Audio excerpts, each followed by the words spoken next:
Magandang ang boses ng damdamin. Tulong at kalingap ang laging unahin. Everyone, welcome back again to my channel. Wow, panibagong papagawang bahay ni Kalingap Edu. Sinisimulan na, no, mga Kalingap. So makimarites tayo dito kay Sis Isla, no. Supportan po natin Isla Bonita, yung kanyang YouTube channel. Ito, makimarites tayo sa kanya, no. Supportahan po natin siya, mga Kalingap. Siyempre, alam naman natin, no, mga Kalingap, na etong si Papa Eds ay meron siyang pinapagawang rest house. At eto na nga po yun, no. Buo na yung loob. Bubong na lang, saka mga bintana. Siyempre, yung flooring na lang, no, mga Kalingap. So, meron na naman siyang ipapagawa na bahay. Ito kaya ay sarili niyang bahay na talaga? Or hindi natin alam ano kayang gagawin diyan sa bahay na yan? Apartment? Paupahan?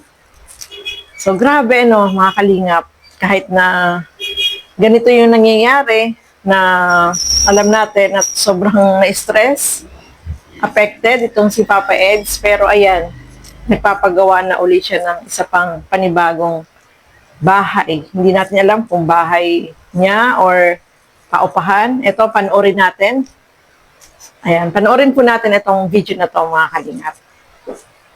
So ngayon, yan. Ayan na. Yan ang barracks nila. Ayos na ayos, mga Kalingap. Good morning, guys. So, ayan na. Kasi yung pinagawa ni Papa Eds doon kubo, patapos na, guys. Malapit na yun. Dito na naman pinapaumpisahan niya, oh. Tingnan nyo. Grabe, may engineer pa. Kakaiba talaga si Papa Eds, may engineer. Ayan, oh, kita nyo, oh. Ayan, oh, gumagawa na sila ng barracks. Diyan sila. Yung naka-stripe dyan na mama, yan. Kita nyo, may naka-stripe. Yan yung engineer. Ibig sabihin, Pacquiao ito, guys. Madali lang ito matapos, guys, kasi Pacquiao. Makita nyo na yung kabuuan. Sila, bahay-bahay dyan. Dyan sila magbahay-bahay. Barracks, lalagyan ng mga materialis. Para matulog din yung mga tauhan niya. Lima yung mga tauhan. Pero hindi lang yan 5, marami yan pag nag-umpisa na. O, diba? Kita nyo.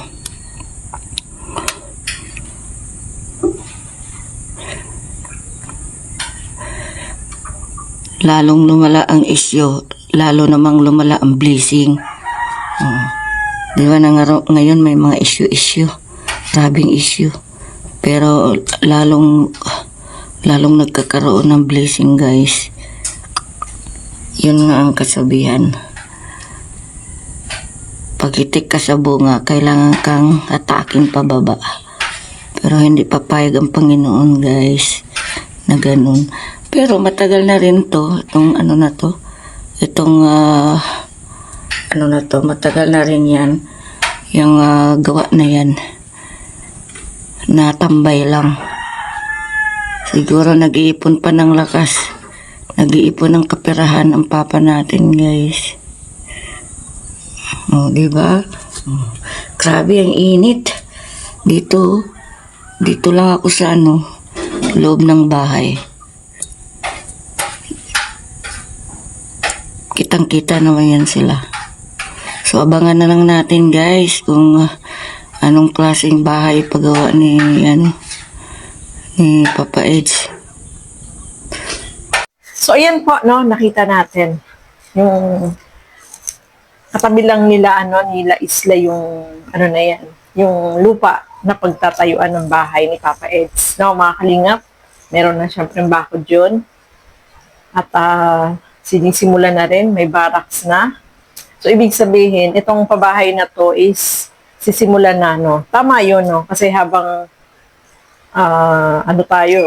kagaya ni Papa Eds, no, marami yung nagsusupport sa kanya, So, ito na yung pagkakataon para gawin niya yung pabahay niya, yung bahay niya, sarili niyang bahay ba yun? Or paupahan niya yun?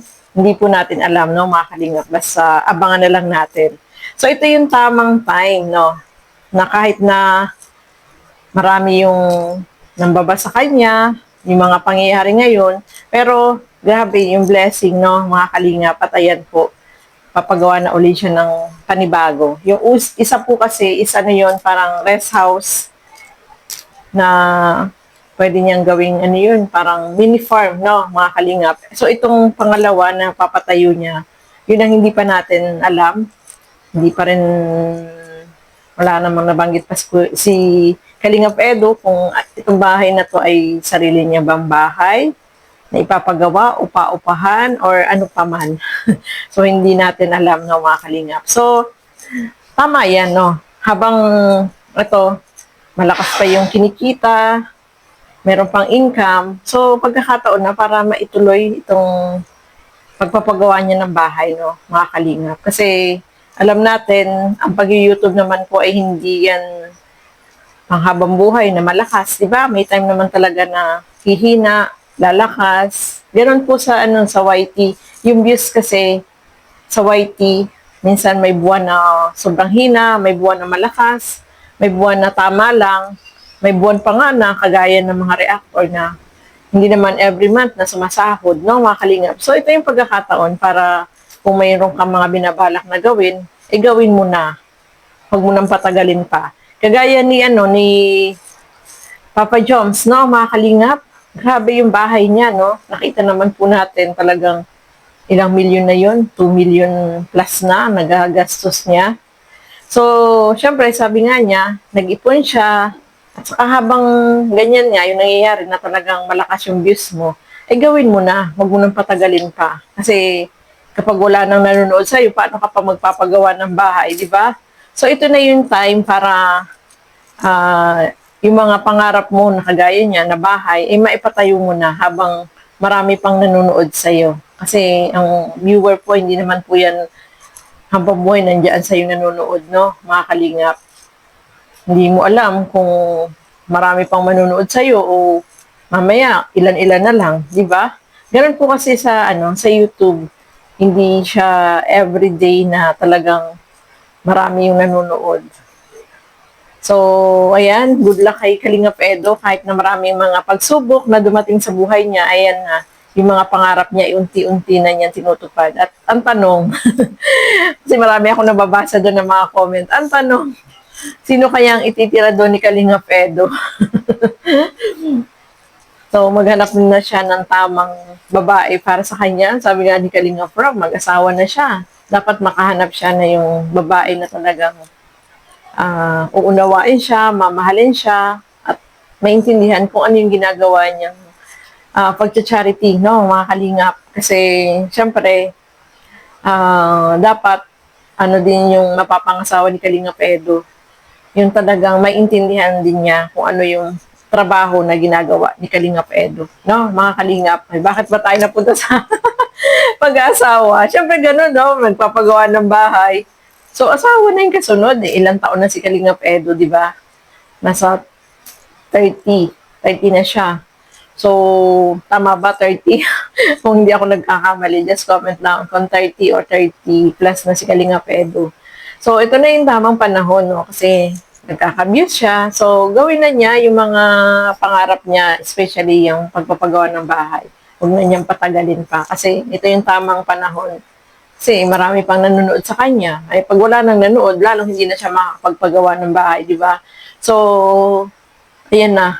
Ito na yung right time. Kahit na maraming issue na nangyayari po, no, mga kalingap, ay yung blessing naman ni Kalingap Edo ay tuloy-tuloy naman po. No, mga kalingap, so supportahan po natin siya sa kanyang mga ginagawang pagtulong, pag-charity.